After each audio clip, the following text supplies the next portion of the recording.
As a liturgical church, we follow what's called a 3-year lectionary. The lectionary is simply assigned readings for each Sunday of the church year. The lectionary that we follow is a 3-year lectionary, which means each year one of the Gospels are highlighted. For year A, the majority of the readings, Gospel readings, come from the Gospel of Matthew. In year B, it's from Mark, and we are now in year C, and so the majority of the Gospel readings will come from St. Luke's Gospel. John's Gospel is used during the Easter season, and then also during the year of Mark, since that's so short. I mention this because today we are back in Luke's Gospel, and we will be in Luke's Gospel until the end of November. So basically for the summer and fall, we will be reading mostly continuous, starting today in chapter 7 and then continuing on in Luke's Gospel. It gives us an opportunity to look at some of the major themes that we find in Luke's Gospel, and I wanted to begin by looking at one of those themes which will reoccur again and again throughout the summer so that you might be aware of that. And to do that, I want to compare the story that we have for today and the story that will be read next weekend, which immediately follows this story, the story of Jesus arriving in the city, the town of Nain, where a widow's son is being brought out to be buried, and Jesus brings back to life this widow's son. One of the major themes in Luke's Gospel is that of Jesus' concern for all people, not just for the Jews, but all people. It's one of the reasons that most scholars believe that Luke was written for a Gentile audience rather than for a Jewish audience. That theme is set forth by the angels when they come to the shepherds, an unlikely group of people that the angels would appear to. And the angels brought the message that they were bringing good news for all people. And of course, that all people included the lowly shepherds out on the hillside. And we see that by the way Luke uses stories. And so we see in the story today a Gentile, and followed by a story of a Jew. Today's story, we have a man. Next week, a woman. Today we have a story of someone in authority, with power. Next week, we have the story of a woman with no power, no status. Today, we have a story of a man who is wealthy. The centurion had a government job, was well paid. The woman with her lost widowed woman, no husband, now no children, was most likely poor. And yet both of these people are concerned, Jesus reaches out to help. Raising the slave of the centurion, bringing the widow's son back to life. Again, it sets the stage for the rest of Luke's Gospel, where Jesus is constantly reaching out to all people, no matter who you are, no matter what your status, no matter what your nationality, no matter what your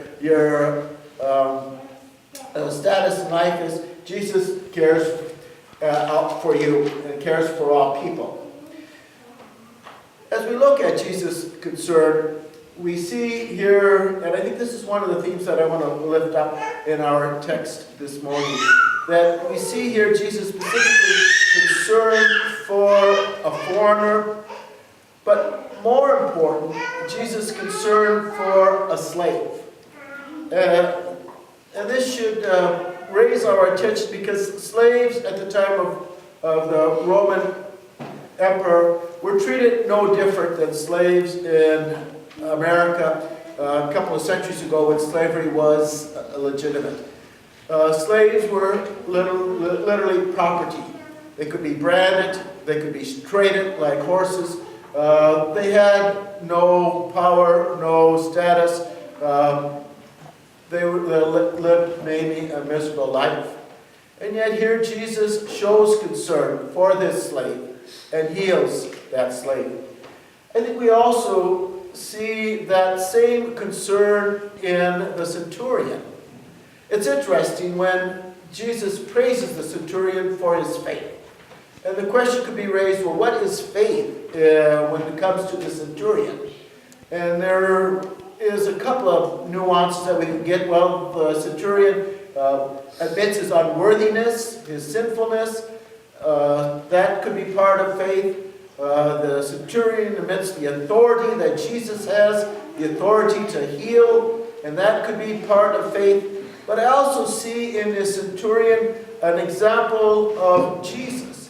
For the centurion too showed concern for some unlikely people. First of all, he showed concern for a slave. Most slave owners would have said, oh, it's one slave, if he dies, I'll find another one. And yet we see he's so concerned about this slave, he loved this slave, his slave was valuable to him, that he wanted him healed. Really quite unusual.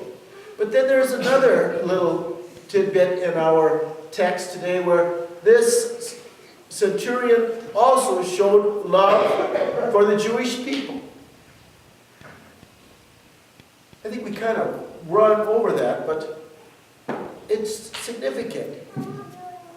A foreigner, a Gentile, loving the Jewish people, and the elders who come to Jesus said, this man loves us. Quite unusual. Not only that, but he gave money, donated, helped build the synagogue. Very unusual.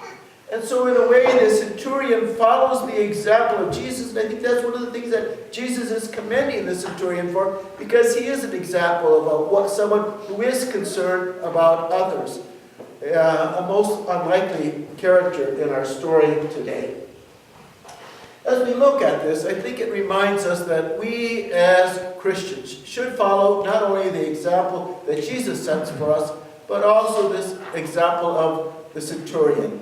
That we as Christians should be concerned about all the people of the world. And sometimes I think we take this seriously, other times I'm not so sure that we do. Last month and a half, we had from fair trade items on sale here at the church. I wrote about the fair trade in my article in the newsletter this week. The response was really great. Most of the items were sold except the hot cocoa mix, and who wants to drink hot cocoa in the middle of summer, which is understandable. And thank you for all of you who supported the fair trade. It's a group sponsored by Lutheran World Relief that helps people throughout the world to maintain a decent livelihood. But unfortunately, there was also the comment made something to the effect, well, I want to help our own. And I was thinking again, how do I decipher that? Taking care of our own. Did the person that made this comment mean Lutherans? That we only should take care of Lutherans? And on Friday night, the New Vision was here, put on a concert, and they talked about some of their ministry 3 months in Australia, and mentioned how they were under the auspices of the Lutheran Church in Australia. And I'm sure some people thought, oh, are there Lutherans in Australia? And so I did some research about the Lutheran Church, because I think we have this conceived notion that the Lutheran Church exists in North America and Europe, and that's it. Actually, the membership of Lutherans, the numbers of Lutherans in the U.S. and Canada is 7.6 million, while in Asia there's 9 million Lutherans. There's actually more Lutherans in Asia than there are in North America. And then when we look at Africa, there's 19.4 million Lutherans in Africa. This was in 2010. That year, almost 700,000 700,000 increased membership. And so in 2012, it's pretty easy to assume that there are 3 times as many Lutherans, over 21 million Lutherans in Africa compared to 7.5 or whatever Lutherans in the United States. Many of the fair trade items were more likely bought from Lutherans who are trying to earn a livelihood. So what do we mean when we talk about, well, we want to take care of our own?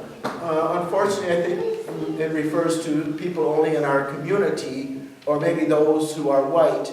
And yet I think this is really not according to what Jesus calls us to do. As we look at Jesus' example in our gospel text, Jesus reached out to take care of this foreigner centurion, this person of no worth, a slave. Jesus took care of all people and sets for us an example that we too should be concerned not just about the people in our own community, not just those who are Lutheran, but people throughout the world, whatever their need might be. That is what Jesus calls us as Christians to do, to be concerned about others.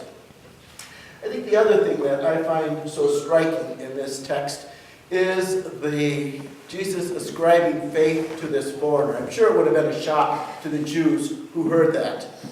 And I was reminded again how so many Christians become so judgmental towards others and say, well, we have the faith, you don't.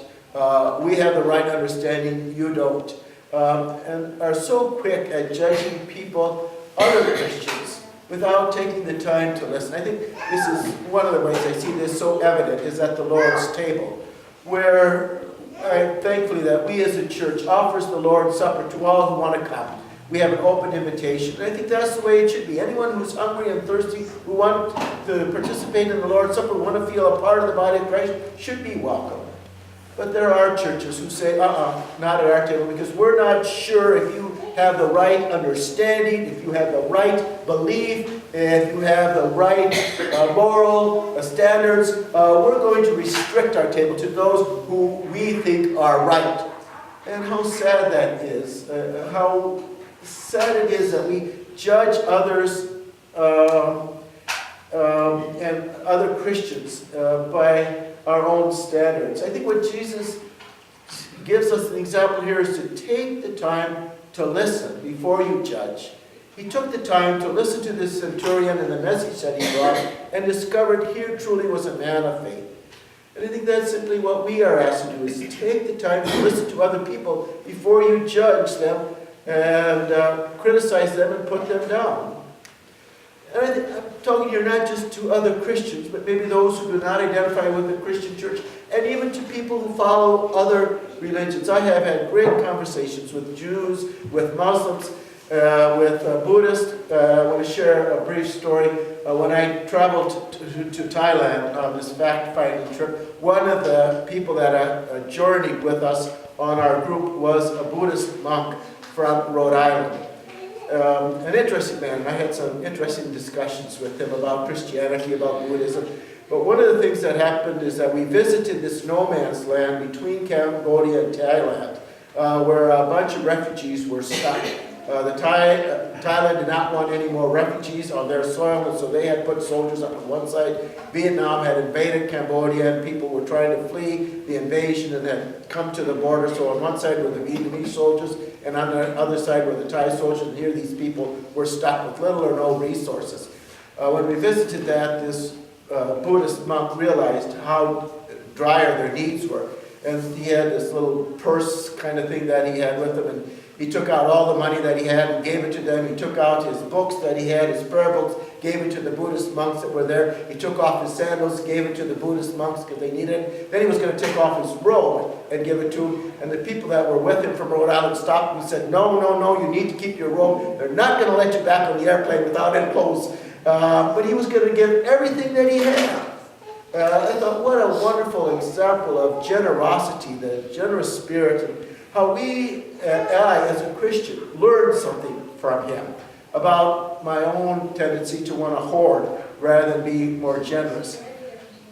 I know, truly I believe that we are saved only through Jesus Christ, believing in him.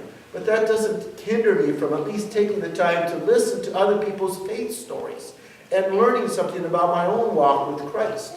And I think Jesus here gives us another wonderful example. Don't prejudge people as being heathens or Christians or against what we believe. They might be, they might not be, but take the time to listen. You might learn something and discover that the people are truly people of faith. As we begin our journey now through Luke, we're going to be looking at some of the major themes, and I love Luke's gospel. It's my favorite gospel because I think Luke gives us so many examples for us as Christians to be concerned about those who are in need throughout the world. But not only be concerned about them, but take the time to listen to other people and see the faith that they might have before you judge them.